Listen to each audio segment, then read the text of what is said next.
አይዞሽ አደይ አንቺ ጠንካራ ሆነሽ እሷን ማጠንከር አለብሽ።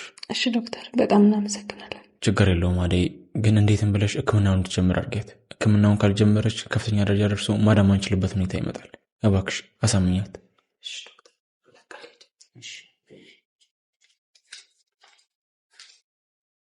እንደዚህ አይነት ጓደኛም አለ እንዴ? አደይ ጥሩ ልብ አለ። ለምትረጃት አመሰግናለሁ። አበበ ግን እድለኛ ነው። እንዴት? ብርቱካን የመሰለች ሚስት አለችው። አመሰግናለሁ።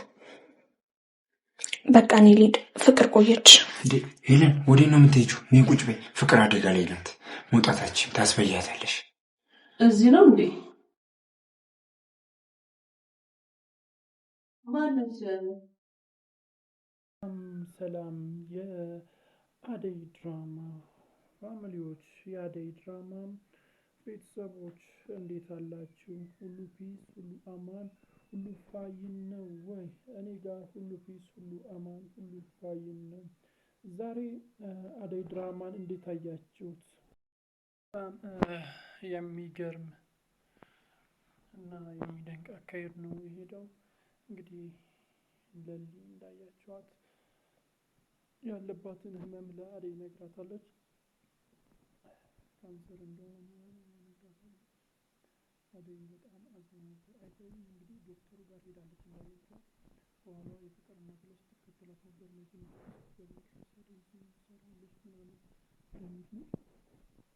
ስትከተላት ነበር። ከዛም ከዶክተሩ ጋር ከተነጋገረች በኋላ አደይ ከዛ ወጣለች። እንግዲህ ዴቭን መንገድ ላይ አግኝተዋለች። ዴቭን ካገኘችው በኋላ የፍቅር እናት ከኋላቸው ስትመጣ ነበር።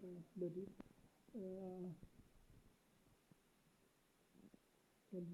ከሌሊ ጋር ነው ምናምን ስትለው ነበር።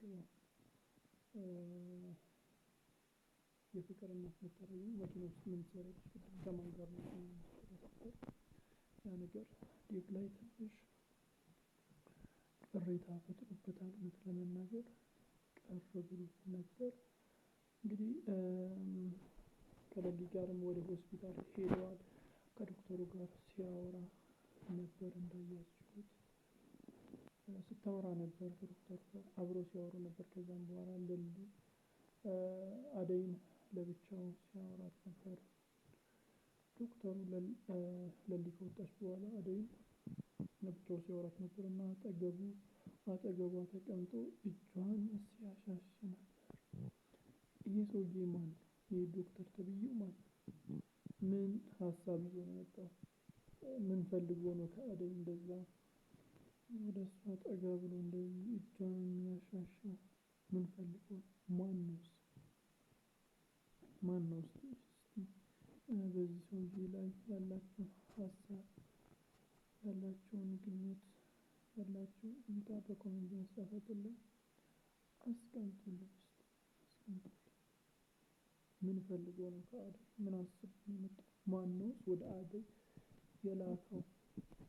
ዴቭ እንግዲህ ትንሽ ቀር ብሎታል። ሮማን እና እሱ ደግሞ ወደ ውጭ ወጥተው ነበር እንዳያችሁት። የቤዛ ወንድም ዳኒ መጥቷል። እነሱ መውጣታቸውን ሳይ ቀጥታ ወደ ቤት ነው የሄደው። ፍቅር ብቻ ናት እና በሩን ከፍቶ ገብቶባታል። እንግዲህ እዛ ከፍቅር ጋር እየተነታረኩ እየተጨቃጨቁ እያሉ የፍቅር እናት ወደ ውስጥ መጥታለች እና መኝታ ቤቱ ነው አስገብታ የደበቀችው። መኝታ ቤት ውስጥ ነው የደበቀችው እና ዴቭም ተደምሮ መጥቷል። ያው ከዛም በኋላ ሄለንን መታ ነበር። ሄለንን ወደ መኝታ ቤቷ ነው ያስገባቻት። ያው እንግዲህ ዴቭ ሄዷል። እናትየዋን ደግሞ ከሳሎን ለማስወጣት ከዛም ዳኒን ከዛ ቤት ለማስወጣት ስትጥር ነበር። ሁለቱን ዳኒን እና ሄለንን አንድ ላይ ስትሄድ ዳኒ የሌለ በሄለን ተወስውሷል።